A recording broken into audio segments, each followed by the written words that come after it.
Hello बच्चों, welcome back to the channel. तो कैसे हैं आप सब। आज की वीडियो में हम लोग पढ़ेंगे मनी एंड क्रेडिट के बारे में। भैया आपको पता है कि पैसा कितना ज़रूरी चीज़ है। आज के दौर में पैसा ही सब कुछ है। आपको कुछ खरीदना है तो आपको पैसा चाहिए, आपको सर्विस लेनी है कुछ तो आपको पैसा चाहिए। इवन आज का रिलेशनशिप भी जो डिपेंड है ना भैया, वो पैसे पे ही है। तो आज हम पढ़ेंगे मनी एंड क्रेडिट के बारे में। Money as a medium of exchange. Money act as a medium of exchange. Money जो है हमारा पैसा, वो कैसे काम करता है? मीडियम ऑफ एक्सचेंज की तरह काम करता है। एग्जाम्पल से आपसे समझाते हैं। सपोज कीजिए कोई मैन्युफैक्चरर है या फिर कोई दुकानदार है जिसके पास आप जाते हैं और उसको बोलते हैं कि भैया एक पैकेट हमको लेस दीजिए। अब दुकानदार को आप बोलिए कि भैया एक पैकेट हमको लेस दीजिए, तो ऐसा तो नहीं आपको उठा के लेस का पैकेट दे देगा। वो क्या बोलेगा आपसे कि आप हमको पैसा दीजिए तभी हम लेस देंगे। जब तक आप उसको पैसा नहीं दीजिएगा तब तक वो आपको लेस नहीं देगा। तो आप क्या करेंगे, उसको 10 का नोट देंगे और 10 वाला लेस का पैकेट देंगे। तो जो आप दुकानदार से जो सामान लिए और सामान लेने और दुकानदार जो आपको सामान दिया उसके बीच में जो काम कर रहा है वो क्या कर रहा है? Medium of exchange. कौन सी क्या चीज काम कर रहा है? हमारा मनी काम कर रहा है। इसलिए मनी को हम क्या बोलते हैं? मीडियम ऑफ एक्सचेंज बोलते हैं। मतलब आपको कोई चीज किसी से लेना है तो आप क्या कर सकते हैं, उसको उसके बदले में पैसा दे सकते हैं और वो सामान आप ले सकते हैं। इसलिए मनी हमारा कैसे एक्ट करता है? मीडियम ऑफ एक्सचेंज की तरह एक्ट करता है, काम करता है। Money stores different values. जो हमारा मनी है वो डिफरेंट वैल्यूज स्टोर करता है। वैल्यू का मतलब होता है पावर ऑफ परचेजिंग, है ना। एग्जाम्पल, अगर आप 10 का नोट लेके जाएंगे तो आपको एक ही कुरकुरे का पैकेट देगा। अगर आप 20 का नोट लेके जाएंगे तो आपको 2 कुरकुरे का पैकेट देगा। तो यहां पे आप समझ सकते हैं कि जो वैल्यू का मतलब होता है परचेजिंग पावर। जितनी वैल्यू होगी उस करेंसी की, उस पैसे की, उस मनी की, उतना आप क्या कर सकते हैं? चीजें परचेज कर सकते हैं। Generally these are seen as paper money and coin. जो हमारा मनी होता है वो या तो जनरली हमें नोट्स में दिखाई देता है या फिर हमें किस में दिखाई देता है? क्वाइन में दिखाई देता है। अगर आप देखिएगा यहाँ पे हमारे पास 10 का नोट है तो इसकी वैल्यू कितनी है, इसकी परचेजिंग पावर कितनी है कि आप इससे 10 रुपए का चीज खरीद सकते हैं। इसी तरह से अगर आप यहाँ देखिएगा 50 रुपए का है तो इसकी वैल्यू, इसकी परचेजिंग पावर कितनी है कि आप 50 रुपए का चीज खरीद सकते हैं, है ना। अगर आपको 10 रुपए देंगे तो आपको वो एक लेस का पैकेट देगा, लेकिन आप 50 रुपए देंगे तो आपको वो कितनी लेस का पैकेट देगा?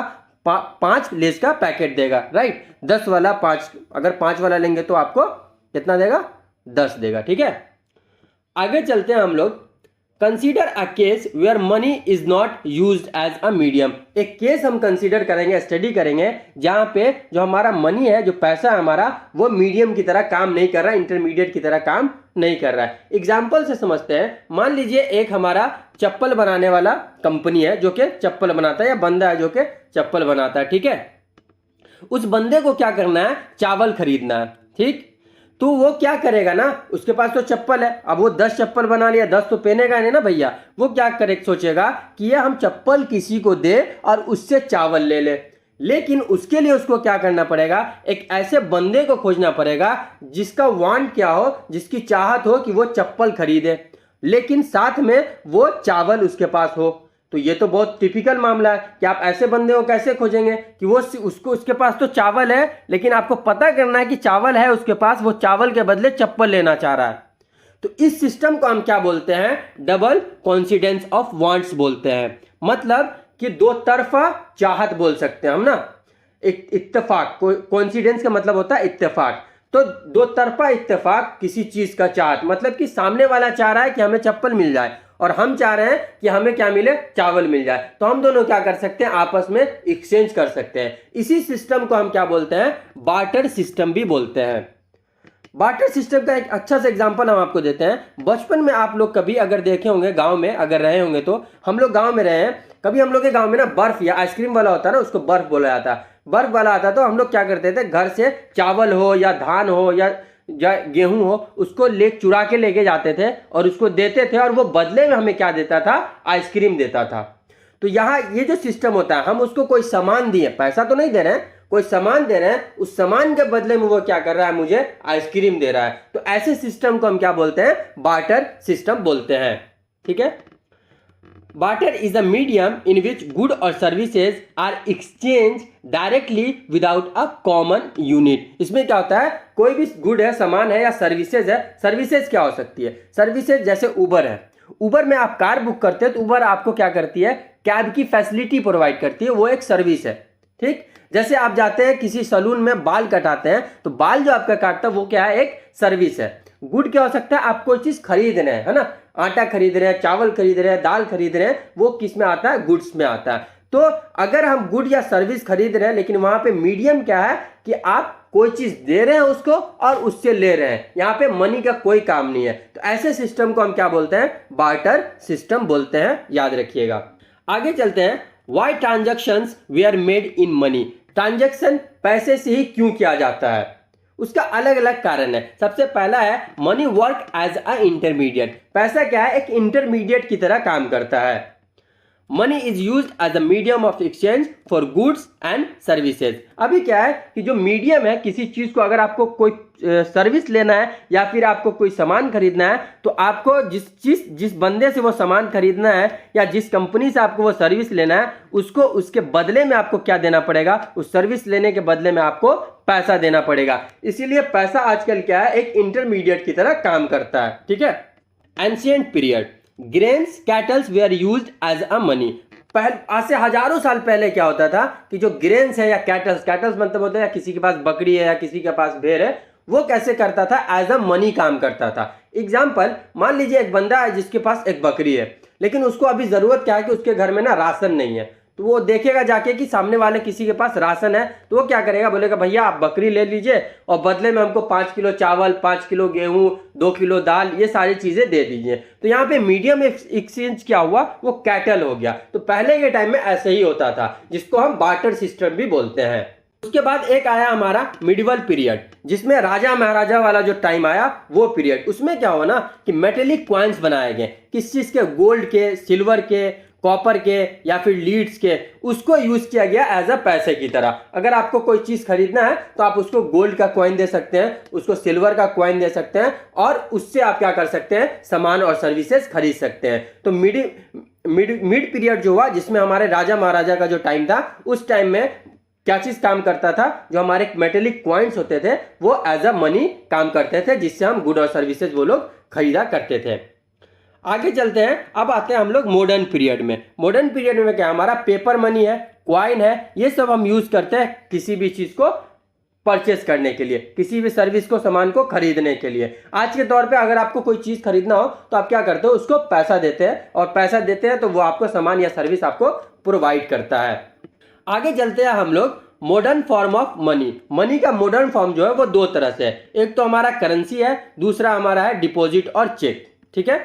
करेंसी में दो टाइप का है, पेपर नोट्स हैं आपके पास और क्वाइंस है। ठीक है। डिपॉजिट में क्या है और चेक में हमारे, जो हम बैंक में जाके क्या करते हैं, डिपॉजिट करते हैं या फिर चेक देते हैं। एग्जाम्पल के तौर पे आप किसी को चेक दे रहे हैं 1000 रुपए का, वो बैंक जाएगा, उस पर क्या है, आपका साइन है और अंगूठा वगैरह सब लिया हुआ। ठीक है।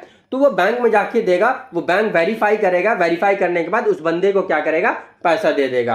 तो यही हमारा चेक होता है। ठीक है। आगे चले हम, why money is accepted as a medium of exchange. Money को हम as a medium of exchange क्यों एक्सेप्ट करते हैं, एक बड़ा सवाल है। ठीक है। It is authorise by government of country. ये क्या है, जो गवर्नमेंट होती है कंट्री की, उसको उसने ऑथराइजेशन दिया है कि आपको कोई सामान खरीदना है या कोई सर्विस लेना है तो आप कैसे कर सकते हैं, पैसा देके कर सकते हैं। ठीक है।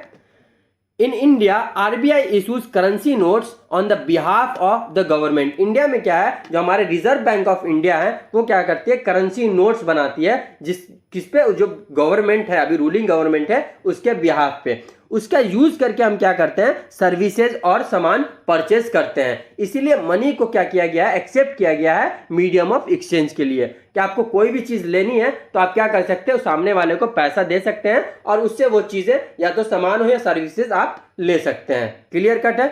आगे चलते हैं हम लोग modern form of money. Modern form, जो मनी का जो मॉडर्न फॉर्म है वो तो हमारा एक चेक है और एक हमारा क्रेडिट और डेबिट कार्ड। चेक में क्या होता है ना कि आप किसी को चेक दे सकते हैं। हाँ, चेक में आपने अमाउंट फिल करके दे दिया, आपने उसमें अपना एक सिग्नेचर वगैरह सारा डाल दिया, वो बंदा क्या कर सकता है, बैंक में जाके उसको एक्सचेंज करा सकता है और बैंक उस चेक के बदले उसको क्या देगी, मनी देगी, पैसा दे देगी। ठीक है, इसी तरह से क्रेडिट एंड डेबिट कार्ड है। क्रेडिट कार्ड के थ्रू आप क्या कर सकते हैं, एटीएम वगैरह से जाके क्या कर सकते हैं, पैसा निकाल सकते हैं, कैश निकाल सकते हैं, पेपर नोट्स निकाल सकते हैं, या फिर आप क्रेडिट कार्ड के थ्रू ऑनलाइन पेमेंट्स वगैरह भी कर सकते हैं स्वैप करके। क्लियर कट है। People deposit money in banks and banks provide interest in the deposit amount. अब क्या होता है, लोग अपने पैसे को बैंक में जमा करते हैं। भैया मेरा पैसा है, हम बैंक में जमा कर रहे हैं। ठीक, अगर बैंक हमको कोई फायदा ही नहीं देगी तो हम क्यों बैंक में जमा करेंगे भाई पैसा। तो बैंक क्या करती है कि आप पैसा लाके दीजिए, हम आपको कुछ ना कुछ इंटरेस्ट देंगे। सपोज कीजिए मैं 1 लाख रुपया जमा कर रहा हूं बैंक में, तो बैंक क्या बोलेगी, मैं आपका साल का 4% आपको इंटरेस्ट दूंगी। मतलब कि कितना हुआ, 4,000 रुपया हुआ 4%। मतलब कि हर साल मुझे वो क्या करेगी, 4,000 रुपया एक्स्ट्रा देगी। मतलब मैंने 1 लाख रुपया 1 साल के लिए छोड़ा बैंक में, तो अगले साल वो क्या हो जाएगा, 1,04,000 रुपया हो जाएगा। ठीक है। दूसरा क्या है, जो बैंक में आप पैसा रखते हैं तो आपका सेफ होता है। आप अगर घर में रखेंगे तो हो सकता है चोरी हो जाए, है ना, कुछ भी हो सकता है। तो बैंक में आपका पैसा क्या है, एक तरह से सेफ रहता है। आपका बैंक का पैसा आपका कभी डूबने का चांस नहीं होता है। तो ये भी हमारा क्या है, सिक्योरिटी का भी बेनिफिट होता है हमारा, अगर हम पैसे को बैंक में रखते हैं। People can withdraw the money as they require. जो हमारे लोग हैं वो क्या कर सकते हैं, पैसे को विड्रॉ कर सकते हैं। जब उनको रिक्वायर्ड होगा वो बैंक जाएंगे और पैसे को निकाल सकते हैं। या तो वो चेक से पैसे को निकाल सकते हैं, वह या तो उसमें बैंक जाइएगा आप तो वहाँ पे फॉर्म होता है, विड्रॉ फॉर्म, वो फॉर्म भर के पैसा निकाल सकते हैं। या फिर आप वो क्या कर सकते हैं, क्रेडिट कार्ड, डेबिट कार्ड से भी पैसे निकाल सकते हैं। आजकल तो यूपीआई वगैरह आ गया, जैसे पेटीएम है हमारा, अमेजन पे है, गूगल पे है, इन सब का यूज करके भी क्या करते हैं लोग, पैसा निकालते हैं। क्लियर है। आगे चले हम लोग, डिमांड डिपॉजिट क्या होता है। सबसे पहले हम समझ लेते हैं कि डिपॉजिट क्या होता है।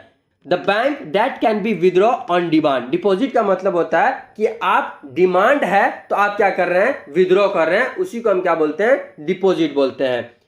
Its share essential features of economy. ये क्या करता है, इकोनॉमी का इसेंशियल फीचर्स को शेयर करता है। Accepted widely as a mean of payment along currency. ये क्या करता है कि वाइडली पेमेंट को एज अ करेंसी की तरह एक्सेप्ट करता है। ठीक है। Consist money in modern economy. ये क्या करता है, जो हमारा मॉडर्न इकोनॉमी है उसमें मनी को कंसिस्ट करता है। ठीक है। अब हम लोग समझते हैं कि बैंक हमारा कैसे काम करता है। ठीक है। तो बैंक कैसे काम करता है, कैसे वो प्रॉफिट कमाता है ना। बैंक में तो आपने 1 लाख रुपया ही जमा किया, सब लोग अपना अपना पैसा ही जमा करते हैं, लेकिन फिर भी वो हर साल आपको 4,000 रुपया ला के देता कहां से है, तो वो कहीं ना कहीं से तो पैसा कमाता होगा ना। तो इसकी वर्किंग को समझना बहुत जरूरी है। सपोज कीजिए आप बैंक है, बैंक में आपने 1 लाख रुपया जमा किया। ठीक, अब बैंक आपको क्या बोल रही है, मैं हर साल आपको 4% इंटरेस्ट रेट दूंगी, मतलब हर साल आपको वो 4,000 रुपया देगी। क्लियर। अब बैंक तो आपसे 1 ही लाख रुपया लिए, लेकिन वो आपको अगले साल 4,000 रुपया बढ़ा के दे रही है, तो वो 4,000 कहां से ला के दे रही है। ठीक है। तो बैंक क्या करती है, आपने जो 1 लाख रुपया दिया वो देखती है कि कोई बंदा जिसको लोन की जरूरत है, वो 1 लाख रुपया उस बंदे को दे देती है और उस बंदे को बोलती है कि हम आपसे 8% इंटरेस्ट लेंगे। क्लियर। अब वो बैंक उस बंदे से हर साल कितना पैसा ले रही है, हर साल उससे 8,000 रुपया ले रही है एक्स्ट्रा। क्लियर है। और वो क्या कर रही है, उस 8,000 रुपए में से 4,000 रुपया आपको दे रही है। क्लियर। और 4,000 उसका क्या हो रहा है, प्रॉफिट हो रहा है। तो ऐसे बैंक हमारा क्या होता है, प्रॉफिट कमाता है। ठीक है। Bank keeps only a small part of deposit as a cash. कुछ ही पार्ट है वो कैश को रखता है डिपॉजिट के लिए, और ज्यादा से ज्यादा क्या होता है, majority of money is use to give loan to a people. और ज्यादा से ज्यादा पैसा क्या होता है, वो लोन के लिए देती है, डिफरेंट लोगों को देती है लोन। जितना लोन देगी बैंक उतना क्या करेगी, अपना इनकम जनरेट करेगी, और उतना बैंक को क्या होगा, प्रॉफिट होगा। Higher interest rate are change on loan, है ना। अब क्या होता है, जब बैंक आपको लोन दे रही है तो वो आपसे 8% चार्ज कर रही है, ज्यादा चार्ज कर रही है, लेकिन आप अगर बैंक में पैसा जमा कर रहे हैं तो आपको वो 4% ही इंटरेस्ट दे रही है। मतलब दे तो रही है 4%, ले रही है 8%। तो यहां पे क्या करती है ना, बैंक हायर इंटरेस्ट लेती है, जिसको लोन देती है उससे ज्यादा पैसा लेती है और उससे इनकम जनरेट करती है और आपको प्रॉफिट देती है, उसमें से शेयर करती है profit. Bank earns from the different in interest of deposit and loan. वहीं से क्या करती है बैंक, ज्यादा से ज्यादा प्रॉफिट जो है वहीं से अर्न करती है। तो आज की वीडियो को अगर हम समराइज करें तो आज हमने जाना कि मनी एंड क्रेडिट में कि मनी जो है हमारा वो कैसे एक्सचेंज में काम आता है, बार्टर सिस्टम हमारा क्या होता है, पुराने जमाने में कोई चीज खरीदने के लिए क्या चीज इस्तेमाल किया जाता था, modern form of money, money का मॉडर्न फॉर्म हमने देखा, चेक और क्रेडिट कार्ड के बारे में समझा, है ना। उसके साथ हमने समझा कि वर्किंग क्या है हमारे बैंक की। मिलते हैं आपसे अगले वीडियो में जिसमें पार्ट 2 हम डिस्कस करेंगे मनी एंड क्रेडिट का। तब तक के लिए बाय, जय हिंद।